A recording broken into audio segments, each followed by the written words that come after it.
புலிய நேரா பார்க்கணும்னு இல்ல, அது நடமாடுதுன்னு தெரிஞ்சாலே போதும், பயம் தானா வந்துடும்.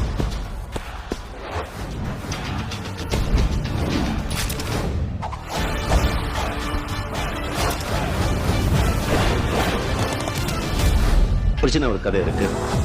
என்னடா என்ன பெரிய ஹீரோவா? கேரக்டர் கிடையாது, ஒன்றும் கிடையாது, போடா. என் மைண்ட்ல எல்லாம் என்ன ஓடுதுன்னா, இதே கோடம்பாக்கம் ரோட்ல காரின் வண்டி எடுத்துக்கிட்டு அந்த கார்ல இருந்து கால் மேல கால் போட்டு உட்காந்து இதே ஏவிஎம் ஸ்டோர்ல அதே ஃப்ளோர்ல வந்து போகலன்னு சொன்னா நான் ரஜினிகாந்த். என்ன புலி வந்துடுச்சா?